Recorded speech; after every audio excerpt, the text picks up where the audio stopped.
ஸ்ரீ சிவசங்கரா தேவனே, ஸ்ரீ சிவசங்கரா தேவனே. சங்கரம் சிவசங்கரம். பாபா பாபாவோட அருமை நம்மளுக்கு தெரியணும்னா அவர் கூட நம்ம எவ்வளோ உண்மையான அன்பா இருக்கும். அதை பொறுத்து தான் பாபாவோட அருள் நம்மளுக்கு தெரியும். மேலோட்டமா நம்ம பார்த்தோம்னா தெரியாது. எல்லாரும் ஆரம்பிக்கும் போது எல்கேஜி யூகேஜி அப்படிதானே நம்ம போவோம். மாதிரி வருஷங்கள் ஆக ஆக அவர் நம்மளுக்கு ஒரு அம்மையப்பனா இருந்து நம்மளுக்கு கைட் பண்ணுவாங்க. எவ்வளோ கஷ்டம் வந்தாலும் பாபா கிட்ட தான் நான் டெய்லி பேசுவேன். உங்களுக்கு எப்போ தேவையோ அவங்க 3வது கையா நமக்கு கட்டாயம் மன நிம்மதி பீஸ் கொடுப்பாங்க. அது பாபா கூட இருந்தால் தான் நம்மளுக்கு தெரியும். நான் எங்க இருந்தாலும் தினமும் சமோஷனா பார்த்துட்டு இருப்பேன். அந்த மெசேஜ்ல அன்னைக்கு நம்ம என்னத்தை பத்தி கவலைப்படுறோமோ அதுக்கு ஒரு ஆன்சர் கிடைக்கும். ஸோ அப்படி இருந்தோம்னா ஒரு நாள் பார்க்கலாம்னாக்க ஐயோ நீங்க பார்க்கீங்க, பட் ஒரே ஒரு சந்தோஷம் நம்ம எப்ப வேணுமோ போட்டு பார்த்துக்கலாம். அந்த யூடியூப் வந்தது ரொம்ப ரொம்ப சந்தோஷம். ஸோ நீங்கெல்லாம் புண்ணியவான்கள், தினமும் பாபாவை பார்க்குறீங்க.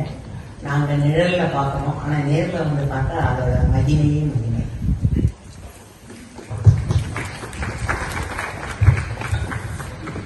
சங்கரம் சிவசங்கரம். Question from Govindan sir. எந்த எண்ணையும் 0 என்கிற சூன்யத்தால் வகுத்தால் வருகிற விடையை விஞ்ஞானம் இன்ஃபினிட்டி என்ற முடிவில்லாதது என்று ஏற்றுக்கொள்கிறது. சூன்யத்தில் இருந்துதான் பூரணம் வருகிறது என்று ஆன்மீகம் கூறுகிறது. பூரணத்தில் இருந்து பூரணத்தை எடுத்தாலும் இறுதியில் பூரணமே மிஞ்சுகிறது என்கிறது நமது உபநிடதங்கள். பூர்ணமத பூர்ணமிதம் என்கிற வார்த்தைகளால் நமக்கு சொல்கின்றன. சூன்யத்தில் இருந்து பூரணம் எப்படி வருகிறது? பூரணத்தில் இருந்து பூரணத்தை எடுத்த பிறகும் எவ்வாறு பூரணமே மிஞ்சுகிறது? இந்த 2 கோட்பாடுகளையும் தெளிவுபடுத்தி அருள வேண்டுகிறோம். உங்களுக்கெல்லாம் நார்மலாக தெரிஞ்ச மேத்தமேட்டிக்ஸில்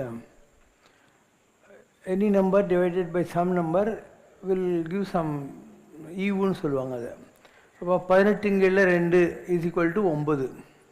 18/2 is equal to 9. 9 into 2 is equal to 18. புரியுதா?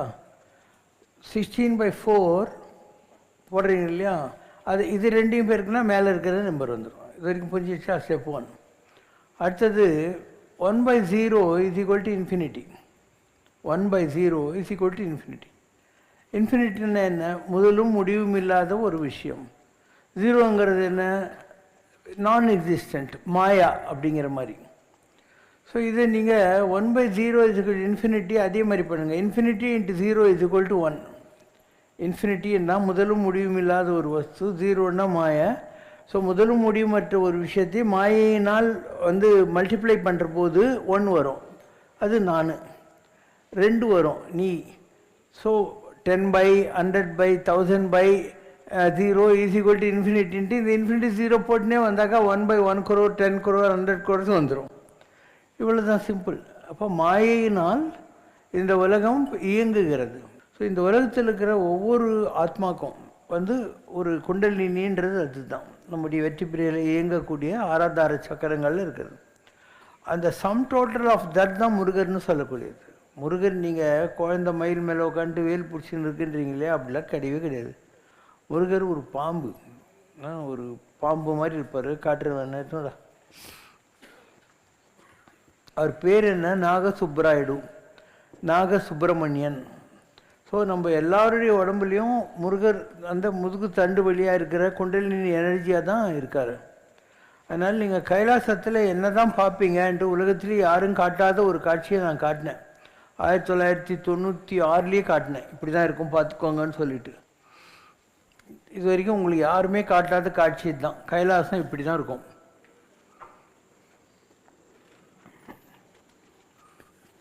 கைலாசத்தில் என்ன இருக்குது? தலையில் பிற, தலையில் கிரீடம், ஃபேஸு. இங்கே சிவன் நிற்கிறாரு. சிவன்கிட்ட ஒரு சிங்கம், வால், காலு. இது அம்பாளுடைய ஃபேஸு. வலது கையில் கிளி, இந்த கையில் கரும்பு வில்லு. இது கிரீடம், இது அம்பாளுடைய படவ தலைப்பு. ஸோ சிவன் இந்த இடத்துல, அம்பாள் பக்கத்தில் இப்படி ஒரு பாம்பு இருக்கு இல்லையா? இதுதான் முருகர். எஸ் மாதிரி ஒரு பாம்பு இருக்கும்.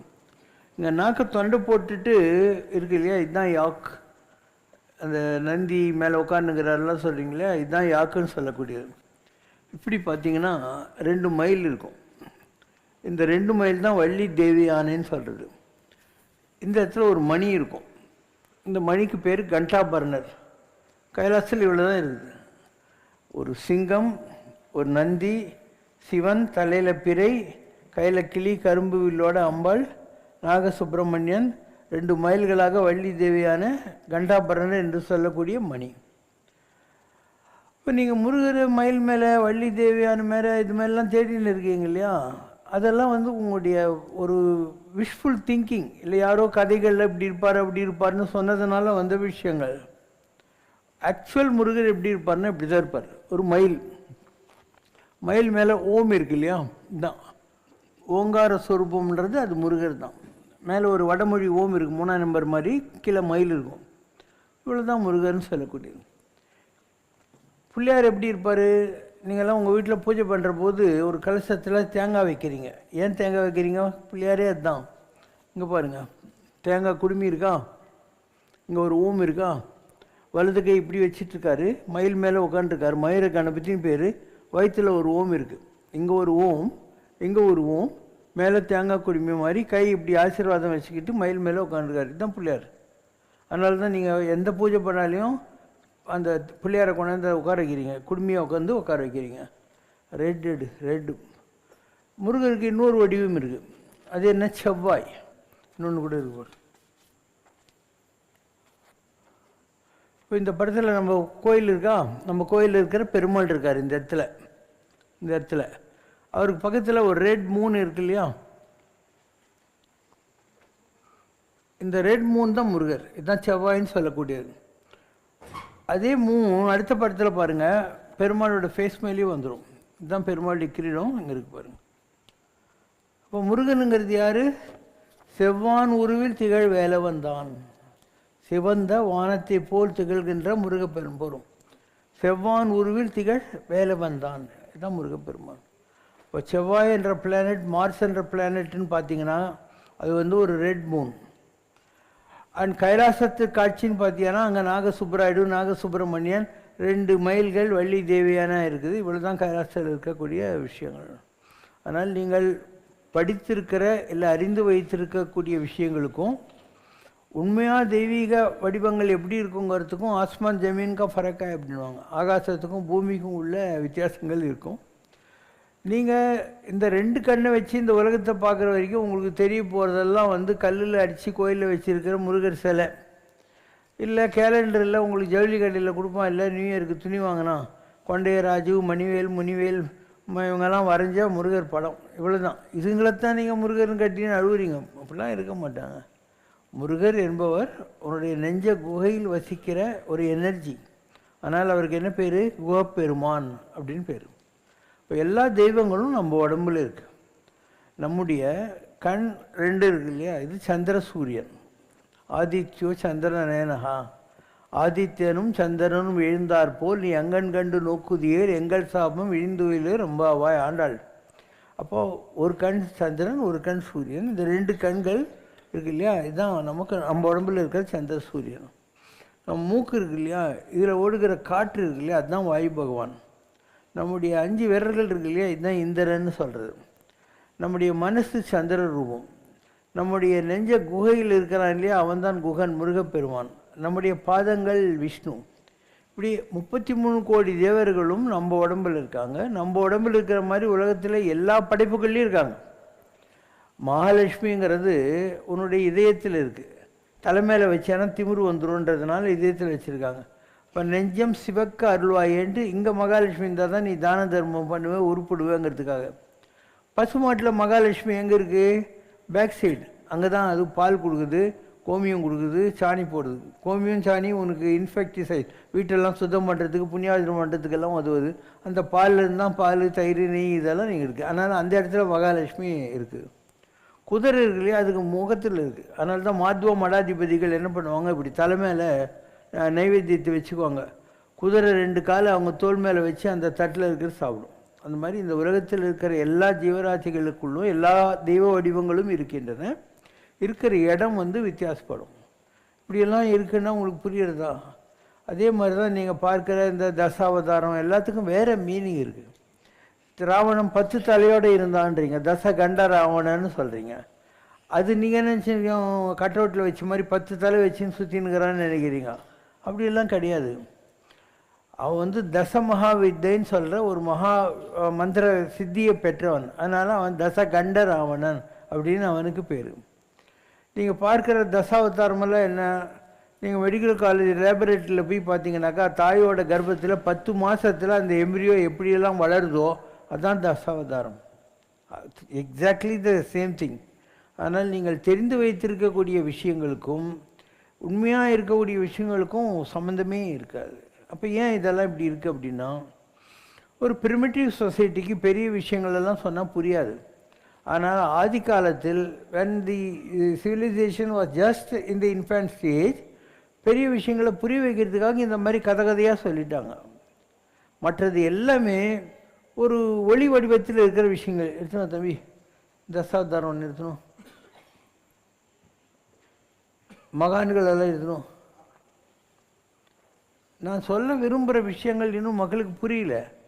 அவங்க ஒரு சின்ன வயசுலேருந்து ஒரு எல்கேஜி குழந்தைக்கு Jack and Jill went up the hill fetch up pail water கற்றுக் கொடுத்துட்டாங்க இல்லையா? அதே தான் கடைசி வரைக்கும் உங்களுக்கு ஜாக் அண்ட் ஜில் தான் ஓடிக்கினே இருக்கும். ஆனால் உண்மையான தெய்வீகம் என்பது நீங்கள் அறிந்து வைத்திருக்கிற விஷயங்கள் அல்ல, உங்களுக்கு அறியாது இருக்கிற விஷயங்கள். இப்போ இங்கே பார்த்தீங்கன்னா இது மச்சம், கூர்மம், வராகம், இந்த மாதிரி 10 அவதாரமும் இதிலே காட்டியிருக்க மாதிரி எல்லாமே ஒளி வடிவத்தில் இருக்கும். தேர் ஆல் லியூமினஸ் பாடிஸ், ஒளியில் இருக்கக்கூடிய விஷயங்கள். அதனால தான் வள்ளலார்னு சொல்கிறது, எடுத்துரு உலகுயிர் திரளலாம் ஒளி நெறி பெற்றிடங்கிறார். உலகத்தில் இருக்கிற எல்லாரும் இந்த ஒளியை அறிந்து கொள்ளட்டும்ங்கிற வார்த்தையை சொல்கிறார். விளக்கினை ஏற்றி வெளியினை அறிமின்ங்கிறார். விளக்கினை ஏற்றி உன்னுடைய ஆத்ம ஜோதியை நீ தரிசித்த பின்னால் இந்த வெளியில் இருக்கிற எல்லா விஷயம் உனக்கு புரியும். வெளியினை அறிமின் வெளியினை அறிமின் விளக்கினை ஏற்றி வெளியினை அறிமின், திருமூலர். நீங்கள் பார்க்குற மகான்கள்லாம் இப்படி தான் இருப்பாங்க. இது ராகவேந்திரர், பரமாச்சாரியார், இது வந்து கோடி மகான், இது ஷிரடி சாய்பாபா. இதெல்லாம் இன்னொரு ஃபார்ம். மேலே இருக்கிறவர் அகஸ்தியர், தலையில் ஜடை, தாடி, வலது கை இப்படி பஞ்சகச்சம் கட்டியிருக்காரு. அவருடைய இது இருக்கு இல்லையா, இடது கை இப்படி இருக்கும். அப்போ நீங்கள் யாரை வந்து அனந்த பத்மன சாபின்னு திருவனந்தபுரத்தில் போய் கும்பிடுறீங்களோ அது அகஸ்தியர். அதனால தான் பாம்பு படிக்கல படுத்துன்னு இருப்பார் அப்படின்னாங்க. அதுக்கீழே பாரு, கொடை வச்சு கால் மேலே இப்படி கால் போட்டுன்னு உட்காந்துருக்கார் ஷிரடி சாய்பாபா. அதுக்கு கீழே உட்காந்துருக்கிறார் பார்த்தியா, காஞ்சி பரமாச்சாரியார். 2 கோலத்தில் இருக்கும். மேலே இருக்கிற போது அவர் தலைமையில் முசுக்கு போட்டிருக்கோம். அவர் இப்போ ஜோதி ஆகிடுச்சனால அவருடைய ஆத்மாவை யாரும் திருடக்கூடாதுன்னு அதுக்கு முன்னால் ஒரு பாதுகாப்புக்காக வச்சுருப்பாங்க, ஒரு கருவி வச்சுருப்பாங்க. கீழே பாருங்கள், அது பரமாச்சாரியோட இன்னொரு கோலம். இது வந்து யோகி ராம் சரத்குமார், கையில் விசிறி சாமியார்.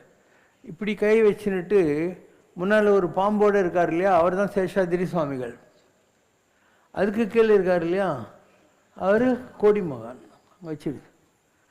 இப்படி உலகத்தில் எக்கச்சக்கமாக இருக்கிற கடவுள்கள் இல்லை, உடலை விட்ட பின்னால் தெய்வ நிலையை அடைந்தவர்கள் எல்லாருமே ஜோதியாக தான் இருப்பாங்க.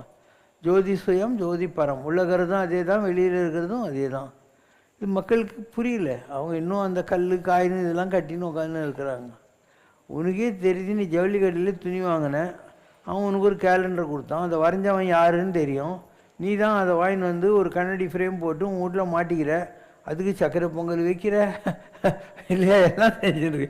அப்போ ஒரு காகிதத்தில் கடவுள் வருதுன்னு நம்புகிற நீ, ஒரு கல்லில் கடவுள் வருதுன்னு நம்புகிற நீ, பார்க்கிற, கேட்கிற, நுகருகிற, முகர்கிற, கை வீசி கால் வீசி நடக்கிற ஒரு உயிர் துடிப்புள்ள ஆர்கானிக் சப்ஸ்டன்ஸ் நீ தான்டா பாவி. உங்கள்கிட்ட கடவுள் இருக்காருன்னா நம்பவே மாட்டேன்ற. கடவுள்ன்றது யார்? கடவுள் எல்லாவற்றையும் கடந்து நமக்குள்ளே நம்முடைய மூச்சு காற்றாக இயங்கி கொண்டிருக்கிற விஷயந்தான் கடவுள்னு சொல்லப்படுது. இதை அடைவது கடினம். அடைஞ்சிட்டா உனக்கு வேறு எதுவுமே உலகத்தில் தேவைப்படாது. உட்காந்த இடத்துல உனக்கு எல்லாமே தெரியும். உலகத்தில் எது நடக்கும், என்ன நடக்கும், எல்லாத்தையும் இங்கே உட்காந்துன்னு பார்த்துக்கிட்டே இருக்கலாம். எல்லா கடவுளுடைய ஒளி வடிவங்களையும் பார்க்கலாம். அவங்கெல்லாம் கடவுள் ஒன்று தான், ஒன்று பரம்பொருள் நாமதன். எப்படி ஒரு எலக்ட்ரிசிட்டி மைக்காவும் பல்பாகவும் ஃபேனாகவும் ஏசியாகவும் ஹீட்டராகுங்கதோ, அதே மாதிரி ஒரே ஒரு டிவைன் எனர்ஜி தான் இத்தனை ராமனாகவும் இயேசுவாகவும் புத்தனாகவும் கிருஷ்ணாவும் உலகத்தில் இருக்குது. அதில் உனக்கு ஒன்று பரம்பொருள், நாமன்றதன் புதல்வர், ஏகன் அநேகன், ஒரு நாமம் ஒரு உருவம் இல்லாருக்கு 1000 திருநாமம் பாடினாம் தெல்லையனம் கொட்டாமோ. இதெல்லாம் தானே. ஏதவன் பேர் ஏதவன் ஊர், யார் விட்டார் யாரா எல்லாரும். இப்போ நான் நீங்கள் காட்டியிருக்கிறது எல்லாமே விதவிதமான கடவுளுடைய வடிவங்கள். உலகத்திலே எத்தனை கடவுள் இருக்கோ, எந்தெந்த மதத்தில் இருக்கோ எல்லாத்தையும் நான் 25-30 வருஷத்துக்கு முன்னாலே காட்டிட்டேன்.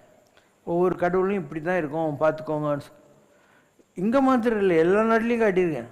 அமெரிக்காவில் பாஸ்டன் ஒன்று, அங்கே எம்ஐடி யூனிவர்சிட்டியில் ஒரு 4 சயின்டிஸ்ட் வந்தாங்க. We want to take photos of you when you are in meditation ரைட்னா. ஸோ 1 ஹவரில் 162 விதமான என் டிவைன் எனர்ஜிஸையே என்னுடைய நெத்தியிலேருந்து காட்டினேன். ஓகேவா? எம்ஐடியில் வேணா பார்க்கலாம். அவனுக்கு பீகாரிக்கார சயின்டிஸ்ட் ராமன் பேர், அவனுங்க ரமன்னுவாங்க. அதே மாதிரி ஆஸ்திரேலியா அவங்க சொன்னாங்க எங்கள் ஊரில் வருமான்ட்டு பாரியான்னு. அப்போ அவங்க ஊரில் அவங்க கோயில், அங்கே ஒரு கோயில் இருந்தது. அதுக்கப்புறம் நான் சொல்லி இன்னொரு கோயில் கட்டினாங்க, முருகர் கோயில், மலை மேலே சரவணமலைன்னு பேர் அந்த கோயிலுக்கு. நான் சொல்லி கட்டின கோயில். அதுக்கு முன்னால் இந்த கோயிலில் நான் கிருஷ்ணரையும் பிள்ளையாரையும் அவங்க யாக நெருப்புலேயே காட்டினேன். பார்த்துக்கோங்க இப்படி தான் இருக்கும்னு சொல்லிட்டு. இருக்கா? இதெல்லாம் வாசித்து காணணும், அதுன்னுவாங்க. புக்கில் படிச்செல்லாம் தெரிஞ்சிக்க முடியாது. It is an experience and experience divine. It cannot be ஒரு எதுக்களாலும் எடுத்த மொழியாலுங்கிற மாதிரி you cannot do research with a scientific mind of it. இது அப்பாற்பட்டது. நமக்கு 5 உடம்பு இருக்குது. ஒன்று இந்த சோறு இட்லி புண்ணாக்கெல்லாம் சாப்பிட்டு வளர்க்குற இந்த உடம்பு, இதுக்கு அன்னமய கோஷம்னு பேர். அன்னம்னா சாப்பாடு, மயம்னா சாப்பாட்டினால் ஆன உடம்பு. இது ஃபுல்லாகவே நான் அந்த மாதிரி காட்டின டிஃப்ரெண்ட் காட் ஃபார்ம்ஸ் தான். அண்டு இந்த இடத்துல பார்த்தீங்கன்னா எனக்கு ப்ளூ லைட் இருக்கும். ஸோ இந்த ப்ளூ கான்ஷியஸ்னஸ் வந்தால் தான் உங்களுக்கு இந்த காட்சியெல்லாம் கிடைக்கும். இப்போ நீங்கள் என்ன பாடுறீங்க, நீலவண்ண கண்ணா வாடா நீ ஒரு முத்தம் தாடாங்கிறீங்க. அந்த நீலவண்ண கண்ணுங்கிறது ஒரு ஆள் கிடையாது, தி ப்ளூ கான்ஷியஸ்னஸ். இது வந்தால் காணாத காட்சியெல்லாம் கிடைக்கும். அப்போ வள்ளலார் சொல்கிறார் இல்லையா, ஆணி பொன்னம்பலத்தையே நான் கண்ட காட்சி என்னென்று சொல்வேன் அடி ஜோதி மலை உண்டாச்சுதடின்று, அந்த மாதிரிலாம் வரும். இப்போ நான் இருக்கேன், இந்த இடம் என் உடம்பு, இது என்னுடைய ஆத்மா. என்னுடைய ஆத்மா பார்த்தீங்கன்னா 8ஆம் நம்பர் அஷ்டாட்சரம்ன்றது இதுதான். ஒரு ரிஷி மாதிரி இப்படி கையை வச்சுக்கிட்டு இருக்கோம். அப்போ என்னுடைய உடம்பு என்னுடைய ஆத்மாவை வேடிக்கை பார்க்குது. இதில் நெருப்பில் என்னால் வர முடியும் பாருங்கள். இது நான் நெருப்பில் சிரிச்சுக்கிட்டு வந்திருப்பேன், என் கண் கால் பல் எல்லாம் வந்திருக்கும். அதே மாதிரி என் தலையில் இந்த இடத்துல இருந்து ஒரு டவர் போகுது, ஆகாசம் வரைக்கும் போகுது. இங்கே இருக்கு பாருங்கள், ஒயிட் பீம் ஆஃப் லைட். இப்போ என்னால் மேலே கான்டாக்ட் பண்ண முடியும், அவங்களும் எனக்கு ஏதாவது இன்ஃபர்மேஷன் கொடுக்க முடியும். இந்த புக்கு பூரா அதே தான். இப்போது இந்த படத்தில் பாருங்கள், அம்பாள் நிற்கிற கற்பூரத்தில், அவகிட்ட இருந்து ஒரு ஜோதி என்னுடைய நெத்திக்கு வந்துக்கிட்டே இருக்குது.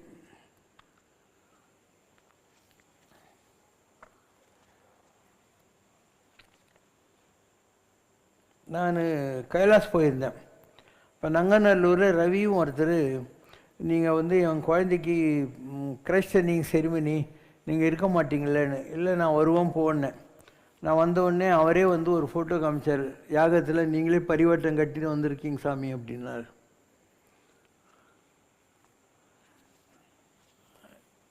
இந்த புக்கு பூரா அதே தான். நீங்கள் பொறுமையாக பார்த்தீங்கன்னா உங்களுக்கு கிடைக்கும். தூக்கிய திருவடி. இப்போ இங்கே எல்லாம் யாகம் நடக்குது. அந்த யாகத்தில் நான் என் கழுத்தில் இருக்கிற மாலையை போடுவேன் பூர்ணாவத்தியில். அப்போது 5 தலை நாகத்துக்குள்ள சிவனும் ஆதிசேஷனுக்குள்ள பெருமாளும் நான் கொடுக்குறத வாங்கிக்குவாங்க. பூர்ணாவத்தின்னு பேர். இப்போது பெருமாள் ஒரு அடியால் ஆகாசத்தை அளந்தார் இல்லையா, அந்த திருவடி இது தான் விண்ணளந்த திருவடின்னு சொல்கிறது.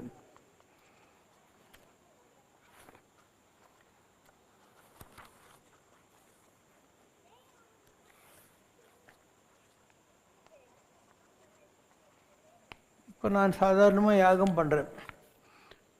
அப்போ நீங்கள் பார்த்தீங்கன்னா சிவனும் பார்வதியும் இப்படி இடுப்பில் கை வச்சுக்கிட்டு ஆசீர்வாதம் பண்ணிட்டு போகிறாங்க. வச்சு பூரா இருக்குது. ஸோ நீங்கள் இந்த நிலைகளை அடையணுன்னா இந்த 2 நல்ல கண்ணை வச்சு எல்லாம் பார்க்க முடியாது. நெற்றிக்கண் இருக்கணும்.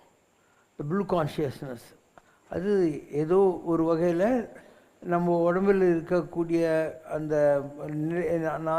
7வது சக்கரத்தை தாண்ட வேண்டியிருக்கும். இங்கே ரீச் ஆகிறதுன்றது தொப்புள் கொடியிலேருந்து ஆரம்பித்து இதயம் வரைக்கும் 4, இந்த இடம் அம்பாள் 5, இந்த இடம் 6, இது திறக்கணும். அதுக்கப்புறம் 7வது திரை இங்கேருந்து வந்துடும். அதுதான் 7 திரைக்கு பின்னால் நான் கண்ட அதிசயம்னு வள்ளலார் சொல்லக்கூடியது. ஸோ உலகத்தில் மிகப்பெரிய நிலைகள் இருக்கின்றன. நீங்கள் இப்போத்துக்கு ஒரு வேலை, கல்யாணம், குழந்தை, குட்டி, சோறு, ட்ரெஸ்ஸு, பேரு, போய் இதெல்லாம் தேடின்னு இருக்கீங்க. அதனால் உங்களுடைய பர்சியூட்டுன்னு சொல்கிறேன் இல்லையா, அது இன்னும் அதை விட ஜாஸ்தி போக முடியல உங்களால். You are confine to these materialistic லௌகீகமான விருதிகளில் நீங்கள் மாட்டிக்கொண்டிருக்கிறீர்கள். இதெல்லாம் தாண்ட வேண்டியிருக்கும். ரொம்ப டெஸ்டெல்லாம் வரும். மானம், அவமானம் எல்லாத்தையும் தாண்டி மேலே போகணும்.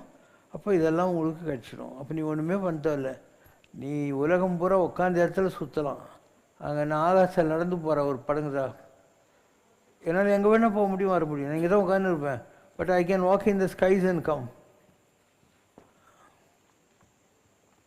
ஏதோ சினிமா பாட்டு வரல, வான வீதியில் நடக்கவா அப்படின்னு, அதெல்லாம் நான் பண்ணிவிடுவேன். அவ்வளோ போட்டுப்பார், ஜாலியாக பேண்ட்டு ஷர்ட் போட்டுன்னு வாட்ச் கட்டின்னு அட்டச்சுன்னு உட்காந்து உனக்கு சாக்லேட் கொடுத்தாங்களேன்னு பார்த்தேன். ஏன்னா with this type of a power இந்த உலகம் உருப்படுறதுக்கான டைம் இன்னும் வரல. பாருங்கள், இதெல்லாம் நான் எந்தெந்த ஆகாசத்தில் எங்கெங்கே போகிறேன் வரேன்றது ஒன்று ஈஸியாக புரியும் சொல்கிற மாதிரி. 1 2 3 டவுன் பாருங்கள். ஒரு பிங்கிஷ் பேக்ரவுண்ட் இருக்கா, அதில் ஒரு ஒயிட் கார்பெட் இருக்கா, என் தலை பேக் சைடு தெரியுதா, நான் ஜுப்பா பட்டு வேஷ்டி கட்டின்னு இருக்குன்னா, so I can go in the skies, I can walk in the skies. So இதெல்லாம் மக்களுக்கு புரியல. புரியுற காலம் வரட்டும்னு நானும் ஜாலியாக உட்காந்துருக்கேன். ஏன்னா இதெல்லாம் புரியல ஜனங்களுக்கு. எவ்வளோ என்ன தான் சொன்னாலும் மக்களுக்கு புரியறதே இல்லை. என்னெல்லாம் சொல்லிட்டோம், ஒன்றும் உடம்புலேருந்து இத்தனை கடவுளையும் வர வச்சு காமிச்சிட்டோம். இவ்வளோ பெரிய இன்ஸ்டிடியூஷனை எவங்கிட்டையும் ₹1 வாங்காமல் உருவாக்கி காட்டணும், அதுவும் ஜனங்களுக்கு புரியவே இல்லை. என்னுடைய ஒரே பேரான மைந்தன் இவன் என்று உலகம் இவனை அடையாளம் தெரிந்தும்படிக்கு இவன் கையை நான் முத்தரித்து அனுப்புகிறேன், பைபிளில் வரும். அந்த மாதிரி என் கையில் 10 அவதாரத்துக்குள்ள ரேகம் இருக்குதுன்னு சொன்னேன். சங்கு, சக்கரம், வேலு, திரிசூலம், அத்தனை அவதாரத்தும் என் கையிலே இருக்குதுன்னு காட்டினேன். என்ன தான் பண்ண முடியும்? ஐ ப்ராட் அவுட், என்னெல்லாம் சொல்லணுமோ எப்பயோ சொல்லிட்டேன். ஆனால் மக்களுக்கு எதுவும் புரியறதே இல்லை.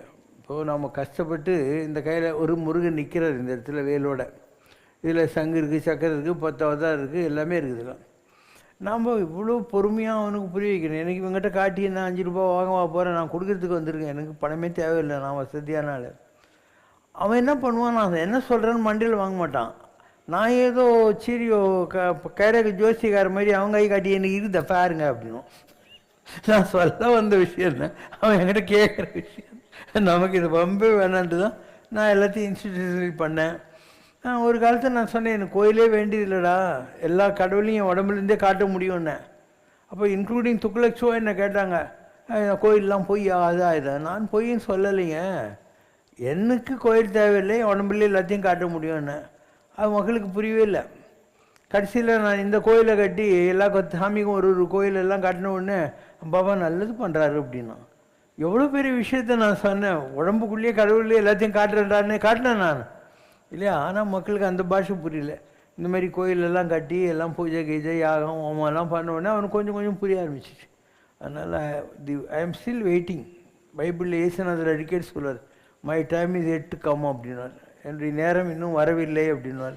அதுக்கு முன்னாடி நம்ம சொல்கிறது வேஸ்ட். எந்த ஒரு விஷயத்தையும் ஒரு பக்குவம் இல்லை. ஒரு பூமியில் நீ விதைக்கிற, இப்போ பூமியை கொத்தி அதில் உரம் போட்டு தண்ணியை ஊற்றி எல்லாம் பண்ண வேண்டியிருக்கும். அப்புறம் தான் அதில் செடி கிடி நடணும். இன்னும் அந்த டைமே வரல. ஆனால் நமக்கு எதுக்கு இந்த ஒம்புன்னு, நான் எனக்கு என்று ராமராஜ்யம், எனக்கு என்று குடிமக்கள் அப்படின்னு என்னை எல்லாம் பர்ஃபெக்ட் பண்ணிக்கிறேன். நான் எங்கேயுமே வெளியவே போகிறது இல்லையே, இங்கே தான் இருப்பேன். என் வேலையை நான் அழகாக செஞ்சிகிட்ருக்கேன், ரொம்ப அழகாக செஞ்சிகிட்ருக்கோம். அதனால் ஒரு காலம் வந்தால் உலகத்துக்கு லாபம், இல்லைன்னா எனக்கு ஒன்றும் நஷ்டம் இல்லை. ஏன்னா what all I have to டூன்னு நினச்சோன்னா எல்லாம் பண்ணிட்டேன். எனக்கு இன்னும் பண்ணுறதுக்கு கூட ஒன்றுமே கிடையாது, அவ்வளோ பண்ணியிருக்கேன். சத்தியமே லட்சியமாய் கொள்ளடா, தள்ளி நிமிர்ந்து செல்லடா, எத்தனையும் மேடு பள்ளம் வழியிலே உன்னை இடர வைத்து தள்ள பார்க்கும் குழியிலே அத்தனையும் தாண்டி காலை முன் வைடா தான் நம்ம பாலிசி.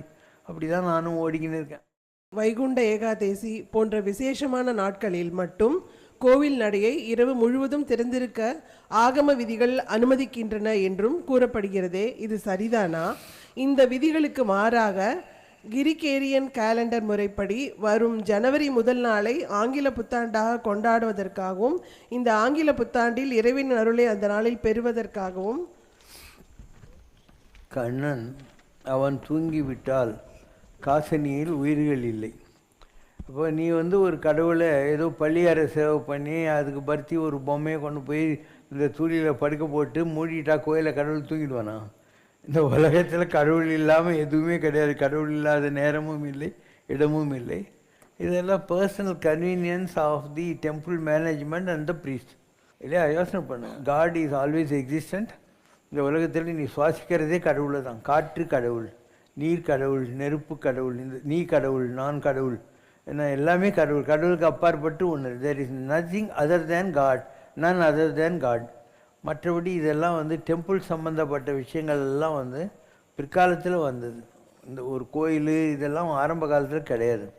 ஜனங்க இறந்து போனவங்களை புதைச்சிட்டு அடையாளம் தெரியறதுக்காக ஒரு கல் நடுவாங்க. அதுக்கு நடுக்கல்னு பேர். அந்த நடுக்கல் தான் பின்னால் சிவலிங்க வழிபாட்டுக்கு இதாச்சு.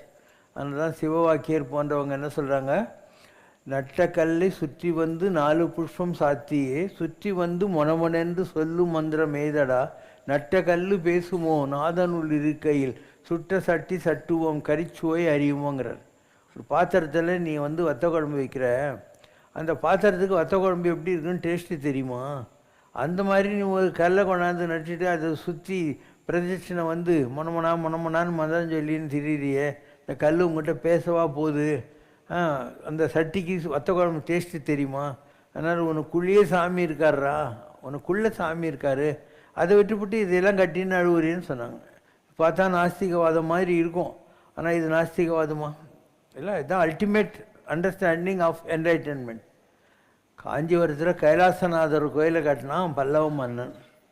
அவன் கோயில் கும்பாபிஷேகத்துக்கு டேட்டு வைக்கிற போது கடவுள் கனவுள் சொன்னார், நான் வர முடியாது அந்த டேட்டில், வேறு ஒரு கோயிலுக்கிட்ட அப்பாயின்மெண்ட் கொடுத்துருக்குறேன் அப்படின்றாரு.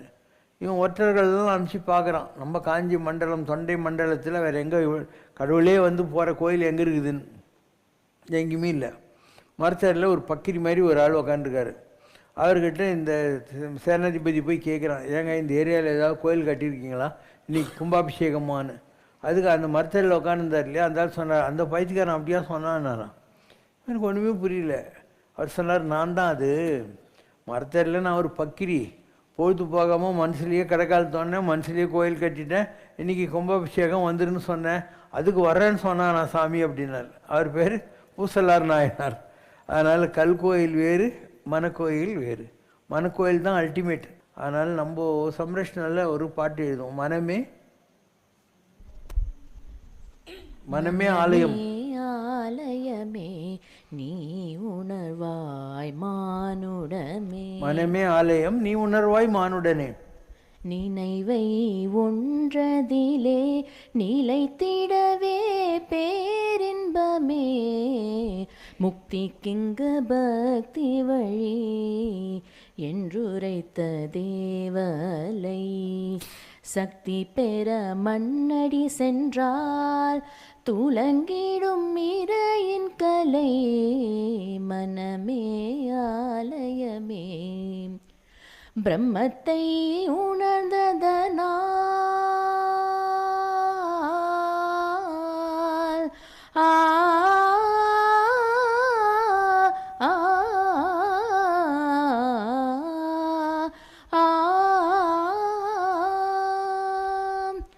பிரம்மத்தை உணர்ந்ததனால் மௌனத்தை நீ ஒலித்தாய். தர்மத்தை அறிந்ததனால் தத்துவத்தில் நீ ஜொலித்தாய். கர்மத்தை தெரிந்து கொண்டே ஜன்மத்தை வேறறுத்தாய். மர்மத்தை புரிந்து கொண்டே மௌனத்தில் நீ நிலைத்தாய். மௌனத்தில் நீ நிலைத்தாய். உன்மத்தம் மீறையதன் மேல் கொண்ட அன்பில் நீ திளைத்தாய் என் பித்தம் தெளிந்திடவே அருள்வரம் நீ பகர்ந்தாய் உன் சித்தம் கண்டு கொண்டே உள்ளுக்குள் தவமியற்ற நீ நித்தம் அருள் புரிந்தால் எவ்வளோ நல்ல பாட்டு பாரு. ரொம்ப பெரிய விஷயங்கள்லாம் ரொம்ப சாதாரணம் சொல்லணும். இப்போ பஞ்சபூதங்கள்னு சொல்கிறோம். பாரிடை ஐந்தாய் பறந்தாய் போற்றின்னு. அப்போ கடவுள் எதிலெல்லாம் இருக்காருன்றதுக்காக ஒரு பாட்டம்.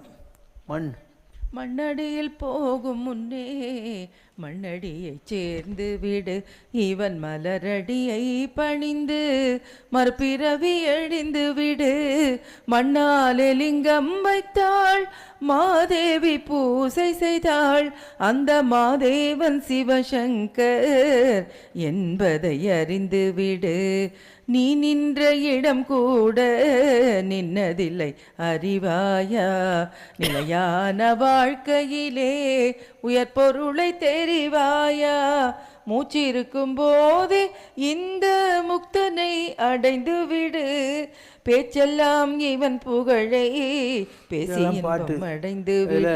மண்ணுன்னா காஞ்சிபுரம், நெருப்புன்னு சொன்னால் திருவண்ணாமலை, நீருன்னு சொன்னால் ஜம்புகேஸ்வரர் திருச்சி, காற்றுன்னா காளாஸ்தி, சிதம்பரம்னா ஆகாசம். ஸோ 5 தலங்களில் அந்த 5 விதமான எனர்ஜியை அந்த சிவலிங்கமாக வச்சு பூஜை பண்ணுறாங்க அப்படின்னு இந்த பாட்டில் ஒரு தத்துவமெல்லாம் இருக்கும். ஒரு தடவை காஞ்சிபுரத்தில் அண்ணா திரையரங்கமாக ஆடிட்டோரியத்தில் ஒரு பெரிய மீட்டிங் வச்சாங்க. நான் கைலாஸ் போயிட்டு வந்தபோது அப்போ நான் காஞ்சிபுரத்தில் பேசினேன். காஞ்சிபுரம் என்பது பண் கொடுத்த ஊர், மண் கொடுத்த ஊர், இப்படி வரிசையாக சொல்லிக்கிட்டே வந்தேன்.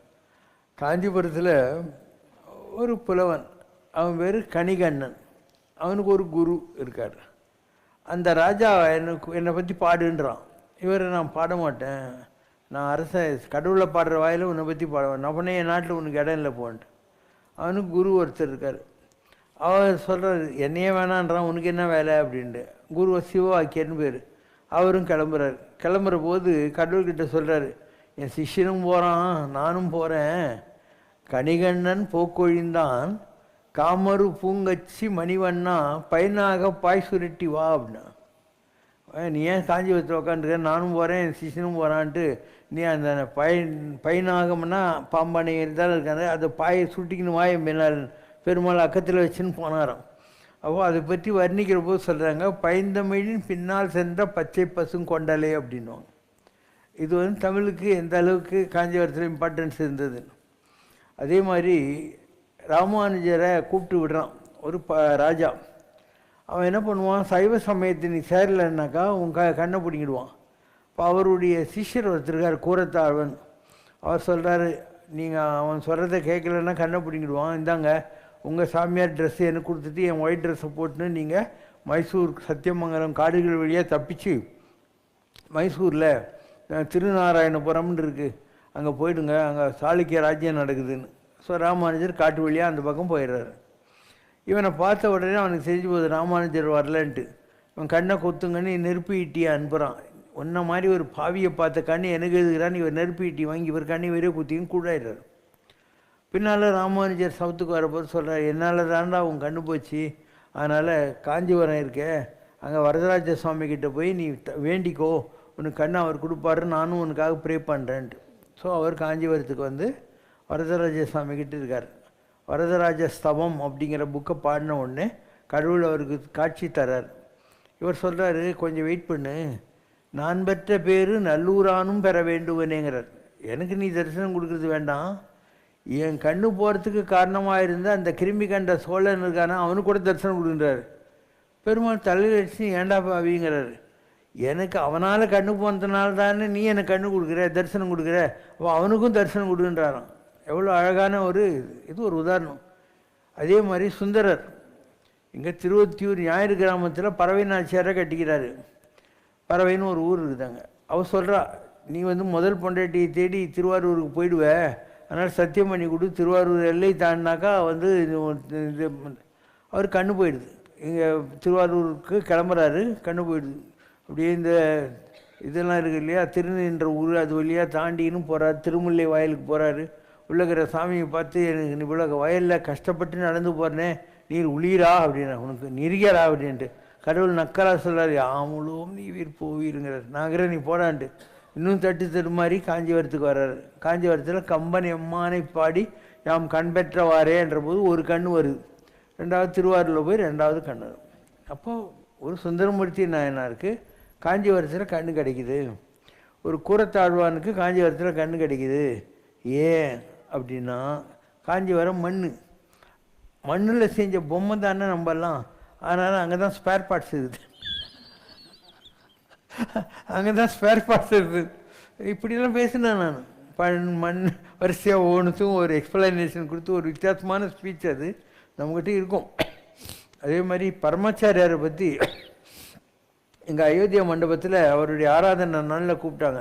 அன்றைக்கி ஒரு என்னுடைய ஸ்பீச் இருக்கும். That's one of my best speeches. அமெரிக்காவில் MITன்னு ஒரு யூனிவர்சிட்டி இருக்குது, அங்கே நான் பேசினேன். இந்த மாதிரி ஒர்க் அண்ட் ஒர்ஷிப் அப்படிங்கிறத பற்றி பேசினேன் நான். அதுவும் என்னுடைய one of the best speeches. இது மாதிரி இந்த நல்ல ஸ்பீச் நிறைய இருக்குது. அதெல்லாம் பிற்காலத்தில் யாராவது படிப்பாங்க. இப்போதைக்கு யாரும் படிக்கிறதே இல்லை. ஜனங்களுக்கு படிக்கிற ஹேபிட்டே போயிடுச்சு. People rarely read anything now. எல்லாம் செல்ஃபோனில் மாட்டின்னு உட்காந்துருக்குங்க. ஸோ இதெல்லாம் வேணும்னா புக்கு படிக்கிற பழக்கங்கள் வந்தால் தான் இந்த புக்கெல்லாம் படிப்பாங்க. நம்மகிட்ட நல்ல புக்கெல்லாம் இருக்குது. பரமாச்சாரியார் ஒரு ஆன்மீக தொழிற்சாலை அப்படின்னு. அதுக்கு நான் காரணம் கூட சொல்லியிருப்பேன். என் வீடு ஸ்ரீநகர் காலனி சைதாப்பேட்டிலேருந்துச்சு. நான் டெய்லி வாக்கிங் அடையார் சிக்னல் வரைக்கும் வருவேன். இந்த இதெல்லாம் இருக்குல்ல மத்திய கைலாசெல்லாம் தாண்டி அது வரைக்கும் வருவேன். அப்போ ராஜ்பவன் ஒயில் வரும்ல, அங்கே இருக்குது சென்னை மாநகரத்தின் மிகப்பெரிய ஆக்சிஜன் தொழிற்சாலை இந்த இடத்தில் சத்தமின்றி இயங்கி கொண்டிருக்கிறதுன்னு ஒரு போர்டு இருக்கும். அப்போது ஆக்சிஜன் தொழிற்சாலைன்னு ஏன் சொல்கிறாங்க, அவ்வளோ மரம் இருக்கும் ராஜ்பவனில், அதனால் சத்தமின்றி கொண்டு. அந்த மாதிரி இந்த உலகத்தின் மிகப்பெரிய ஆன்மீக தொழிற்சாலை இந்த இடத்தில் சத்தமின்றி இயங்கி கொண்டிருக்கிறதுன்ற போர்டு நீங்கள் பரமாச்சாரியார் எங்கே இருக்காரோ அந்த இடத்துல வச்சிடலாம். ஏன்னா பிள்ளையார் சிலையாக போட்டு விட வேதங்களாக பொசுக்கு பூணூலாக அருன்னு சொல்லி நாத்திகம் பேசி நாத்தெழும்பேறி இந்த தமிழ்நாட்டில் ஒரு பரமாச்சாரியார் தன்னையே உருக்கி கொண்டு சுருக்கி கொண்டு கருக்கி கொண்டு ஒரு 88 வருஷ காலம் காலால் நடந்து மக்களை எல்லாம் ஒரு வழிக்கு கொண்டு போகாமல் இருந்தால் ஆன்மீகம் அழிஞ்சே போயிருக்கோம். ஆனால் அவர்களிடத்தில் உலகத்தின் ஆன்மீக தொழிற்சாலை இந்த இடத்தில் யாரையும் முட்டாமல் மோதாமல் பகித்து கொள்ளாமல் இதெல்லாம் சாதிச்சார் அப்படின்னு ஒரு ஸ்பீச். அது ரொம்ப நல்ல ஸ்பீச். பாராயணம் செய் மனமே தினமே, பாராயணம் செய் மனமே, நாராயணனாம் சிவசங்கர் நாமத்தை பாராயணம் செய் மனமே,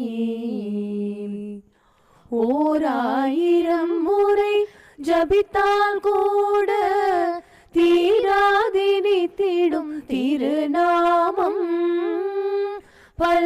பல்லாயிரமாம் மந்திரங்கள் ஆயினும் அனைத்திலும் மூலம் இத்திருநாமம், பாராயணம் செய் மனமே தினமே, பாராயணம் செய் மனமே,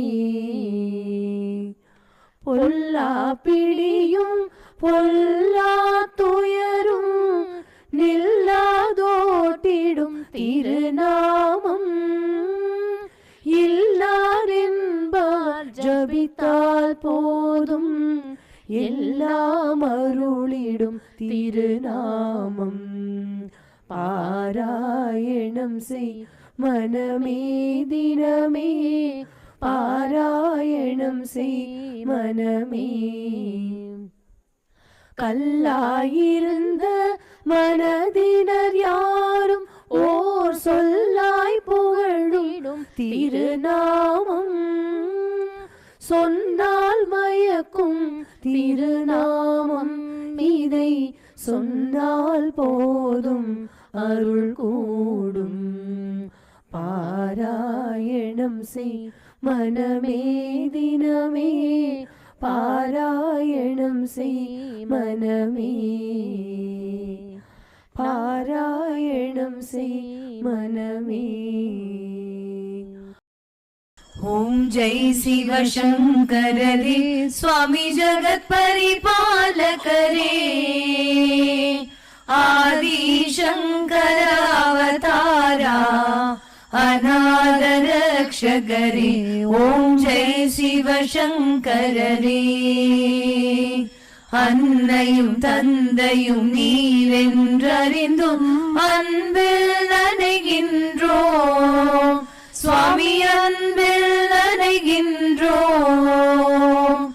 ஆசானும் இறையாகிய தேவா நின்னடி பணிகின்றோம் ஓம் ஜெய் சிவசங்கரரே. கைலையை பன்முறை வலம் வந்தாய் ஓ கருணாகர கீர்த்தி சுவாமி, கருணாகர கீர்த்தி. மயிலையில் நின்று வரம் தருகின்றாய் மங்களகர மூர்த்தி ஓம் ஜெய் சிவசங்கரரே. ஆனந்த சாகரம் தனிலம்மையாழ்த்தும் அற்புத அருள் ஜோதி சுவாமி, அற்புத அருள் ஜோதி.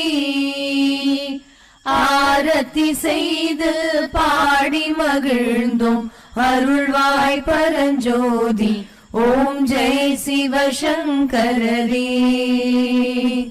நாராயண நாராயண ஓம் சத்யநாராயண நாராயண நாராயண ஓம். நாராயண நாராயண ஓம் சத்யநாராயண நாராயண ஓம் சத்யநாராயண நாராயண ஓம். ஓம் ஜெய் சிவசங்கரரே.